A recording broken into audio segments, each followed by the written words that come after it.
안녕하세요. 오늘 우리가 함께 파헤쳐볼 자료는요. 저출산은 정말 안 좋은 걸까? 라는 겁니다. 네. 와, 평소에 생각하던 저출산 문제랑은 전혀 다른 관점이라서 무척 흥미로웠다고 그렇게 말씀해 주셨어요. 저도 아주 인상 깊게 봤습니다. 사실 저출산하면 우리 머릿속에 바로 딱 떠오르는 이미지들이 있잖아요. 그렇죠. 뭐 인구 절벽, 경제 위기? 네, 맞아요. 텅 빈 교실, 줄어드는 생산 인구, 뭐 연금 고갈, 국가 소멸 위기, 온통 좀 회색빛 경고 등뿐이죠. 네네, 두정적인 단어들이 먼저 나오죠. 그런데 오늘 이 자료는 그 모든 담론에 아주 도발적인 질문을 던집니다. 어쩌면 저출산은 문제가 아니라 하나의 거대한 사회적 혁명일지도 모른다고요. 맞습니다.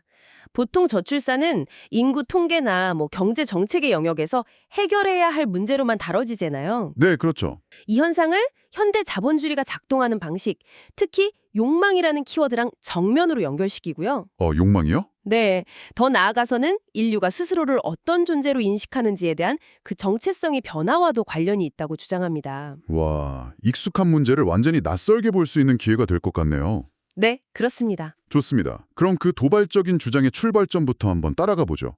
온갖 명품 브랜드가 모여있는 그야말로 화려함의 극치를 보여주는 곳이잖아요. 본인이 거주하는 검소한 분위기에 비하면서 이야기를 시작하더라고요.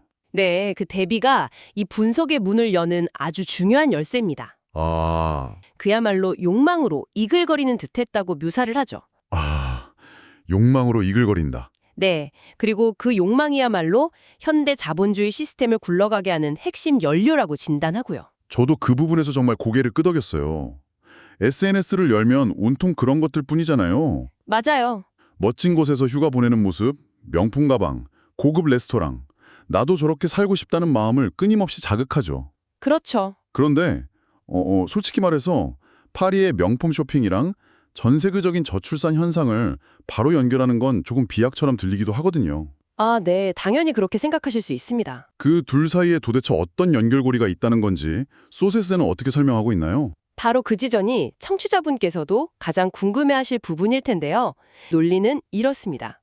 자본주의는 결핍을 먹고 자라는 시스템이라는 거죠. 결핍이요? 네, 단순히 생존에 필요한 물건을 공급하는 걸 넘어서 우리에게 끊임없이 새로운 욕망을 심어줘야만 성장할 수 있거든요.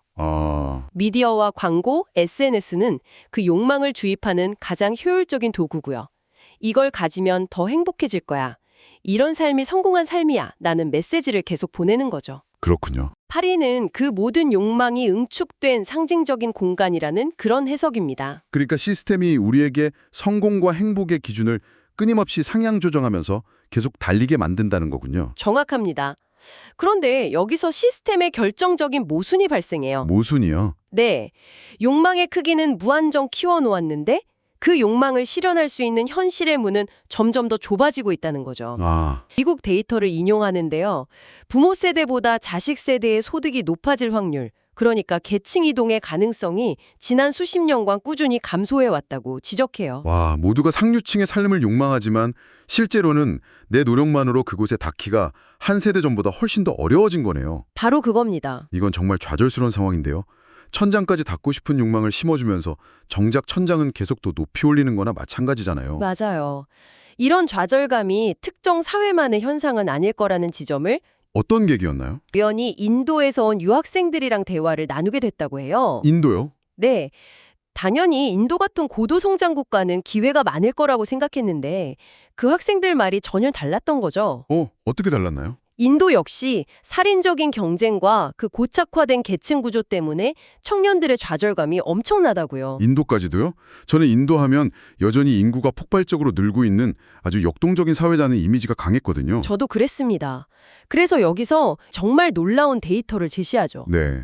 제작자도 그 대화가 너무 충격적이어서 직접 인도의 출산율을 찾아봤다고 합니다. 직접요? 네, 결과가 어땠을까요? 2021년 기준으로 인도의 합계 출산율이 이미 2.00으로 떨어졌습니다. 2.00이요? 네, 인구가 현상 유지되는 대체 출산율 2.10 아래로 내려간 거죠. 이건 정말 엄청난 사건이에요. 와. 우리가 흔히 저출산을 선진국병이라고 생각했는데 그게 아니었던 겁니다. 동남아시아의 태국, 베트남은 물론이고 북아프리카, 중동, 남미까지 전 세계적으로 출산율이 동시다발적으로 급락하고 있었던 거죠. 그렇군요. 결국 이 자본주의 시스템과 그로 인한 욕망의 전파가 전 지구적으로 퍼지면서 선진국, 개발도상국 가리지 않고 비슷한 현상이 나타나고 있다는 분석이네요. 네, 맞습니다. 바로 이 대목에서 저출산을 조용한 혁명이라고 부르기 시작합니다. 바로 그 지점입니다. 지금까지 시스템은 이미 태어난 개인들을 통제하는 데는 아주 능숙했습니다. 네. 너도 노력하면 부자가 될 수 있어. 이 차를 사면 남들이 너를 다르게 볼 거야. 라면서 개인의 욕망을 자극하고 그 욕망을 동력 삼아 시스템을 성장시켜 왔죠. 그렇죠. 그런데 시스템이 전혀 예상하지 못했던 통제 불가능한 변수가 생긴 겁니다. 통제 불가능한 변수라. 그게 뭘까요? 바로 아직 태어나지 않은 존재들이죠. 아, 시스템은 아직 존재하지 않는 아이들의 선택에는 개입할 방법이 없어요. 그런데 지금을 살아가는 사람들이 이 거대한 욕망의 쳇바퀴 속에서 자기 한몸 건사하기도 벅차다고 느끼기 시작한 겁니다. 네. 정말 그렇죠. 내 삶을 채우는 것만으로도 너무나 큰 에너지가 드는데 또 다른 생명을 낳아서 이 지옥 같은 경쟁에 밀어넣을 자신이 없는 거죠. 그래서 아예 낳지 않기로 선택한다. 그렇습니다. 이걸 시스템이 필요로 하는 미래의 노동자이자 미래의 소비자, 생산을 거부하는 인류의 무의식적이고 집단적인 저항, 즉 조용한 혁명이라고 해석하는 겁니다. 와, 조용한 혁명이라는 표현이 정말 강렬하게 다가오네요. 네, 더 이상 이 시스템의 노예를 생산하고 싶지 않다는 말이 그냥 나온 게 아니었군요. 그렇죠. 사실 굉장히 차갑고 무서운 말이잖아요. 내 아이가 태어날 세상을 노예의 삶이라고 규정하는 거니까요. 맞습니다. 그만큼 지금의 시스템에 대한 사람들의 환멸이 깊다는 뜻이겠죠. 네. 그래서 이 선택이 단순히 내가 힘들어서 아이를 안 낳는다는 차원을 넘어선다는 걸 보여줍니다. 이건 내 아이의 미래에 대한 판단이 개입된 결정이라는 거예요. 아, 내가 겪었던 그리고 지금도 겪고 있는 이 무한 경쟁과 좌절감을 내 아이에게까지 물려주고 싶지 않다는 어쩌면 지독하게 이성적인 판단일 수 있다는 거죠. 그렇군요. 그래서 이런 선택을 이기적이라고 쉽게 비난할 수 있느냐고 묻습니다. 오히려 아직 태어나지 않은 아이가 겪게 될 고통을 미리 헤아려서 그 아이를 위해서 낳지 않는 것이라고 볼 수도 있지 않겠냐는 관점을 제시하는 거고요. 듣고 보니 정말 그렇네요. 아이를 낳는 것이 무조건적인 축복이고 선이라는 그 전제 자체를 흔들어버리는 질문인 것 같아요. 네, 맞습니다. 이런 거대한 인식의 변화에 또 다른 기폭제가 된 것이 바로 여성의 역할 변화에 대한 분석이었죠. 이것도 시스템의 역설이라는 관점에서 아주 흥미롭게 풀어나가더라고요. 네, 이 부분도 분석이 아주 중요한 축입니다. 생각해보면 여성에게 고등교육의 기회를 주고 사회활동을 장려한 것도 결국은 자본주의 시스템의 필요 때문이었거든요. 결국은 경제적인 이유였군요. 그렇죠. 더 많은 노동력과 더 많은 소비력을 확보해서 전체 파이를 키워야 하니까요. 남성 인력만으로는 성장의 한계가 명확했죠. 의도는 순전히 경제 성장에 있었다는 거군요. 그렇습니다. 하지만 여기서 또 한 번의 의도치 않은 결과, 즉 부작용이 발생합니다. 부작용이요? 네, 교육을 받고 경제활동을 하게 된 여성들은 이전 세대와는 완전히 다른 세상을 보게 된 겁니다. 그렇죠. 자신만의 정체성을 찾고 커리어를 쌓고 자아실현의 욕구를 갖게 된 거죠.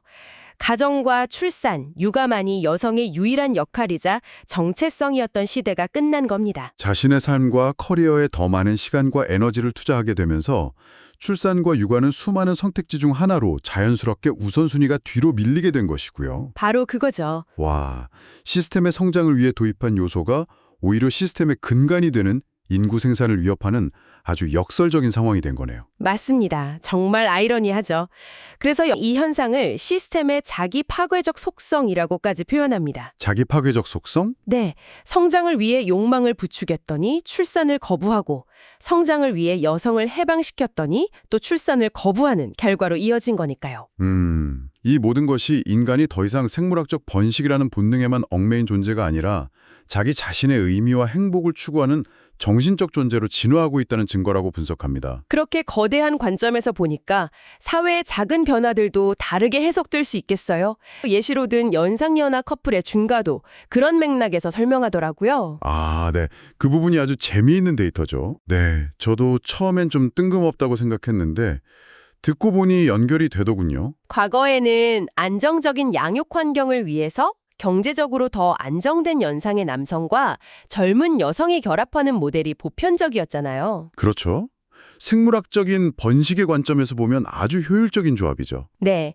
그런데 최근 통계를 보면 미국 기준으로 남성의 연상인 커플의 비율은 계속 줄어드는 반면에 여성이 연상인 커플이나 동갑 커플의 비율은 꾸준히 늘고 있다고 해요. 아, 정말요? 그게 단순히 연애 트렌드의 변화가 아니라는 거군요. 그렇습니다. 이건 파트너십의 목적 자체가 변하고 있다는 강력한 신호라는 거죠. 목적 자체가요? 네. 안정적인 번식이라는 생물학적 목표의 중요성은 점점 옅어지고 그 자리를 정신적인 교감, 동반자로서의 관계, 개인의 행복 같은 가치들이 대체하고 있다는 겁니다. 아, 그렇군요. 여성이 연상인 커플의 증가는 더 이상 나이나 경제력이 파트너 선택의 절대적인 기준이 아니라 서로의 성장과 행복에 기여할 수 있는지가 더 중요한 가치가 되어가고 있음을 보여주는 하나의 상징적인 데이터라는 해석이고요. 와, 정말 모든 현상들이 하나의 거대한 흐름으로 연결되는 느낌입니다. 자, 그럼 오늘 나눈 이야기들을 한번 정리해 볼까요? 네, 좋습니다. 오늘 우리가 살펴본 자료는 저출산이라는 현상을 경제 위기나 사회 문제로 보는 대신 전혀 다른 렌즈를 통해 해석하고 있었습니다. 네. 첫째, 현대 자본주의 시스템이 끊임없이 주입하는 거대한 욕망과 그것을 따라갈 수 없는 현실 사이의 괴리가 사람들을 좌절하게 만들었다. 네, 둘째, 이 좌절감 속에서 사람들은 시스템이 필요로 하는 미래의 노동자, 즉 아이를 낳는 것을 거부하기 시작했는데 이것이 바로 인류의 조용한 혁명이다. 조용한 혁명. 그리고 마지막으로 여성의 사회 진출과 자의식의 성장은 인간을 생물학적 번식의 의무에서 벗어나 자기 실현을 추구하는 정신적 존재로 나아가게 만들었고 이 모든 흐름이 합쳐져 지금의 저출산이라는 거대한 트렌드를 만들었다는 것. 이것이 적인 주장입니다. 그렇기 때문에 이 흐름을 인위적인 정책 몇 개로 되돌리는 것은 거의 불가능에 가깝다고 진단하는 거고요. 그렇죠. 개개인의 욕망과 소배를 연료로 삼는 지금의 시스템 자체가 근본적으로 바뀌지 않는 한 이 혁명은 계속될 수밖에 없다는 다소 비관적인 전망을 내놓는 거죠. 네. 그래서 우리에게 어떻게 하면 출산율을 다시 높일 수 있을까라는 질문 자체가 잘못되었을 수 있다고 말합니다. 마치 거대한 강물의 흐름을 손으로 막으려는 것과 같다는 거죠. 그보다는 이 흐름을 거스를 수 없는 현실로 받아들이고 그 이후의 사회를 준비해야 하는 것 아니냐는 질문을 던지는 것에 가깝습니다. 그 마지막 질문이 정말 오랫동안 머릿속에 남는 것 같아요. 그래서 청취자분께도 이 질문을 그대로 한번 던져보고 싶습니다. 네. 만약 이 조용한 혁명이 정말 거스를 수 없는 인류사적 흐름이라면, 그래서 인구가 줄어든 사회가 우리의 미래가 된다면 그 사회는 지금과 어떻게 다를까요? 우리는 무엇을 잃고 또 어쩌면 무엇을 새롭게 얻게 될까요? 이 거대한 전환기 이후의 시대를 우리는 어떻게 상상하고 준비해야 할지 한 번쯤 깊이 생각해 볼 만한 질문인 것 같습니다.